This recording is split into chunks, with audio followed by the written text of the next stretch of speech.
నమస్తే, నేను ప్రియా. మీరు చూస్తున్నారు YT9 న్యూస్. పెహల్గాం టెర్రర్ అటాక్కు ప్రతిదాడిగా భారత ఆపరేషన్ సింధూర్ పేరున శ్రీకారం చుట్టింది ఇండియన్ ఆర్మీ.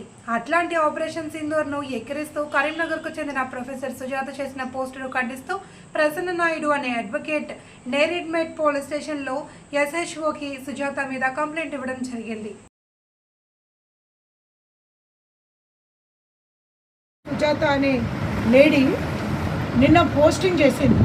ఏమంటే ఆపరేషన్ సింధూర్ అనే దాని మీద తను పెట్టిన పోస్టింగ్ ఏంటంటే, ఇది రక్తానికి చిహ్నము, ఇది యుద్ధానికి సంకేతమా, భార్యలకి భర్త పోతే ఇంకా ఇట్లాంటిది పెడతారా అని చెప్పేసి అగేనిస్ట్ పోస్టింగ్ పెట్టింది. అంటే ఒక మహిళ అయి ఉండి 26 మంది మహిళలకి బొట్టు పోయినాక మనకి ప్రభుత్వం అది ఎందుకు తీసుకున్నారా అని ఒకటి మనం ఏదైనా ఇప్పుడు జరగబోయేదానికి డీప్గా పోకండి.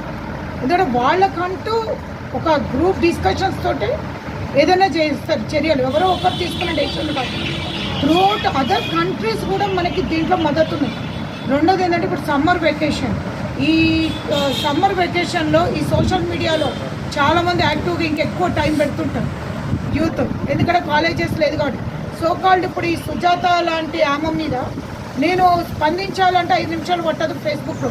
కానీ నేను ఇవాళ పోలీస్ స్టేషన్కి వచ్చి నేను కంప్లైంట్ చేయడం జరిగింది.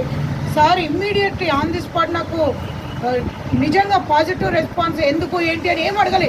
అంటే దీన్ని బట్టి మనం అర్థం చేసుకోవాలి ఏంటంటే, మనం ఎంత ఫాస్ట్గా కరెక్ట్గా ఉన్నామో సార్ వాళ్ళు కూడా అదే రెస్పాన్స్గా ఉన్నారు. కాబట్టి దీన్ని మిస్యూజ్ చేయకుండా, వాళ్ళు ఆల్రెడీ మిస్యూజ్ చేస్తుంటాం, మళ్ళీ అగైన్ మనం ఇంకోటి ఆ కమెంట్స్లలో కూడా అన్పార్లమెంటరీ లాంగ్వేజ్ అబ్యూజ్ చేసుకుంటా పెట్టుకోకుండా కొద్దిగా అక్కడితో ఫుల్ స్టాప్ చేసి ఇమ్మీడియట్లీ కంప్లైంట్ ఇక్కడ ఇద్దాం, ఎక్కడ ఏ జ్యూరిడిక్షన్ అయినా.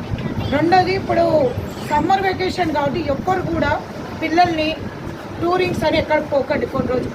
మాకు అంటే చాలా క్రౌడెడ్ ప్లేసెస్కి వద్దు, మూవీస్కి అంటే కాలం ప్రీ రిలీజ్లు ఉన్నాయి, అవి ఉన్నాయి, ఎక్కువ స్ట్రెంత్ పోవడం మనం ఆల్రెడీ రీసెంట్గా చూస్తాం.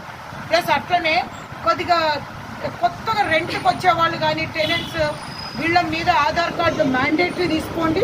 అన్నోన్ పర్సన్స్ మన ఏరియాలో తిరుగుతున్నారంటే మీరు గమనిస్తే ఇంకా మన దగ్గరికి అంటే అనద్దు, సాయిబాబా అని చెప్పేసి పెట్టుకొని కొన్ని అంటే మూమెంట్స్ ఇస్తూ ఉంటారు ఆడుకోవడానికి వచ్చినప్పుడు.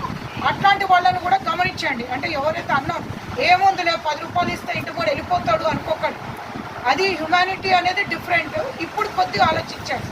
ప్రతి కదలిక మన ఏరియాలో మెయిన్ గేటెడ్ కమ్యూనిటీస్ని టార్గెట్ ఉందంట, దాని మీద మీరు గమనించాలి. Gated community. ఇంకోటి, మనం ఉన్న జ్యూరిడిక్షన్ ఏంటంటే ఏఓసికి దగ్గరలో ఉంది.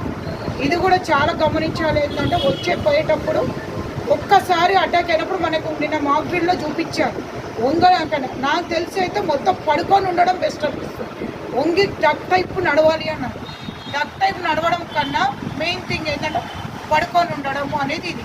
ఇంకోటి, ఎవరికి ఏ అవసరం వచ్చినా కోవిడ్ టైంలో మనం ఎట్లయితే అవసరం చేసుకున్నాం ఒకరికొకరము, ఇప్పుడు కూడా అదేవిధంగా అవసరాన్ని మనం చూసుకోవాలి. మోరోవర్ పోలీసులకు కానీ ఎట్లాంటి కమ్యూనిటీకి కానీ అంటే లైక్ డాక్టర్స్కే కానీ మనం హెల్ప్ చేయాలని కోరుతున్నాం.